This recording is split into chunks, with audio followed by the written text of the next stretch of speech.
Welcome to Airlines 101 with Laura, and I'm here today sitting down with Jimmy Page. Yes, it is Jimmy's real name, and he is a former airline pilot and also currently a contract pilot for a 135 operator.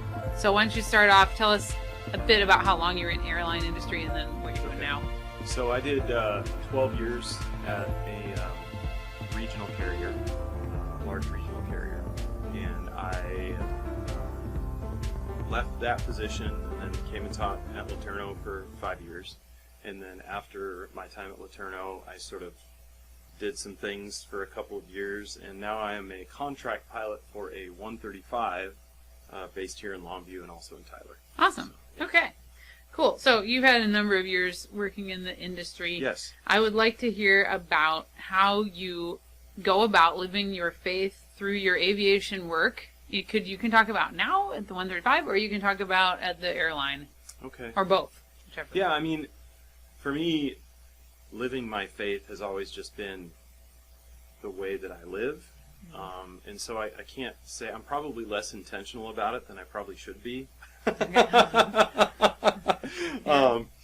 And so I can't say that there's any like philosophical difference in the way that I do the way that I sort of do faith at the airline 135 charter operation in my day-to-day.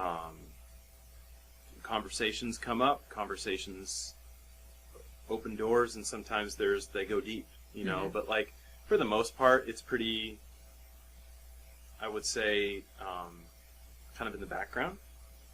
And there's definitely an influence there in sort of how I operate, especially I would say at the 135 operation, where I am doing a lot of single pilot work, and it's a very autonomous job. So I am given basically a day or series of dates, an airplane, and a customer, and it's like, off you go. Okay. Wherever they want to go.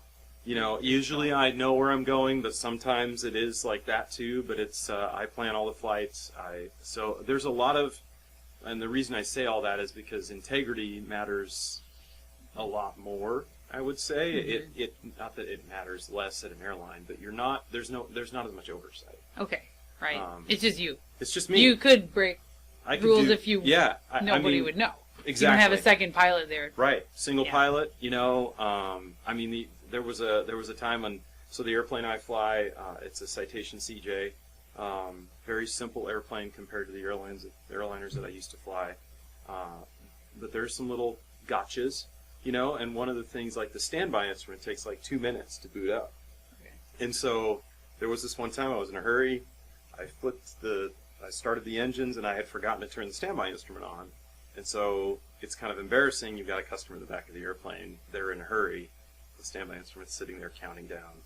And if you move the airplane, it restarts the countdown.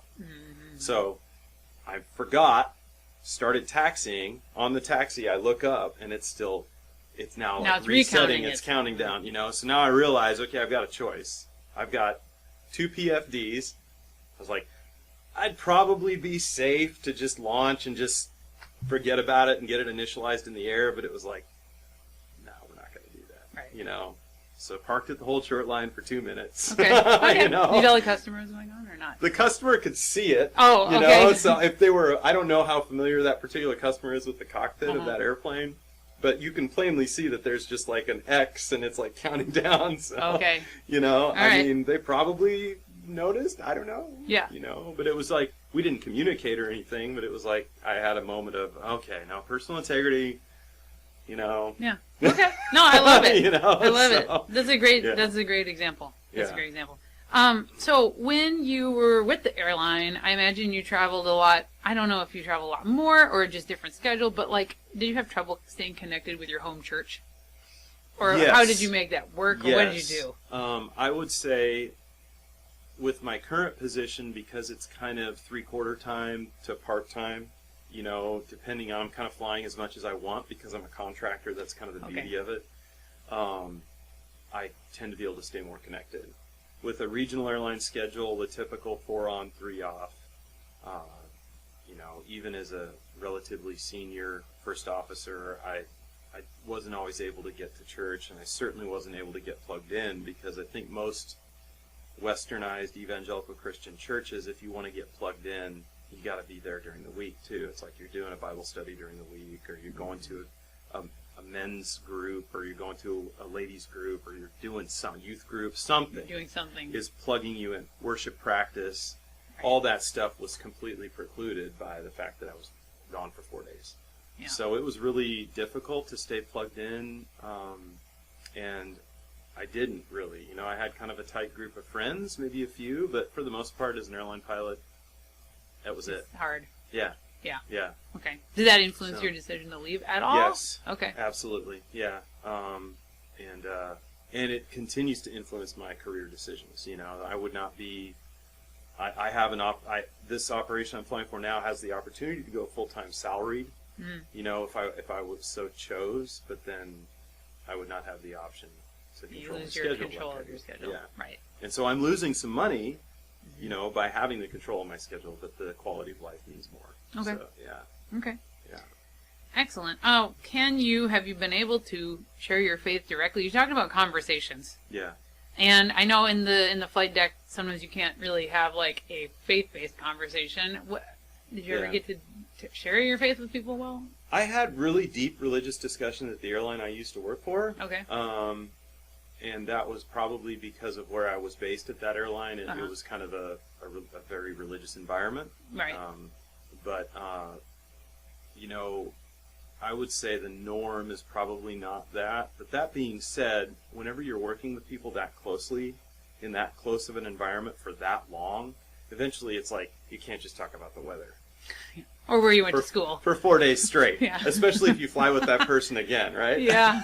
You know? And especially if you have some kind of like oh my gosh, there's a storm in Chicago and we're all in this thing together, and it's like this piece of adversity, and you get kind of close, and then Yeah. you fly together again. It's like, what else are you going to talk about? It's a team building experience. Yeah, absolutely. Mhm. So it just, there is a natural, like on the overnights, at that airline, we were all in the same, some airlines call it a rotation, some airlines call it a pairing. We were all on the same schedule, and so we all had the same overnight, and so we would go out to eat often. And the dinner table, maybe there'll be a little bit of alcohol, people start getting free with their conversation, and then it's like, You can share a those little things bit. come up. Okay. Yeah.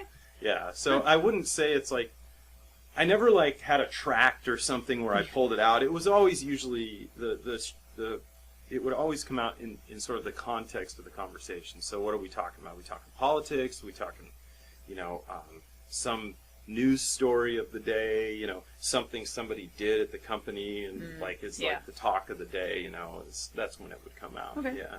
Yeah. A last question. What advice would you give to somebody entering the aviation industry? Would you recommend they go airlines or 135, or what would you say? Find what you like and do that. Okay. And don't keep doing things that you don't like just for the money. Oh, yes. The money is there, and you can spend a lot of time Don't do it. chasing money. Don't do it for the airplane, and don't do it for the money. Okay. You know, it's like, unless like flying that airplane is intrinsically what you love. I don't know. But Yeah. like, for me, I have found what I like, and it's kind of a bummer that I've stumbled into it after like nearly 15 years, I think, in professional aviation. Yeah. You know, but what I'm doing now is like, oh, okay, this is a professional aviation job I can enjoy. You know, some people that's an airline. You know, I think probably the majority of people who want to make money flying airplanes, it's going to be an airline job. But for me, it was just like, that just felt like it was sucking the life out of me. Yeah. Thanks for your honesty. It's Yeah. a very, very good conversation. So, awesome. Yeah, thank you very much. Yeah, absolutely. My pleasure.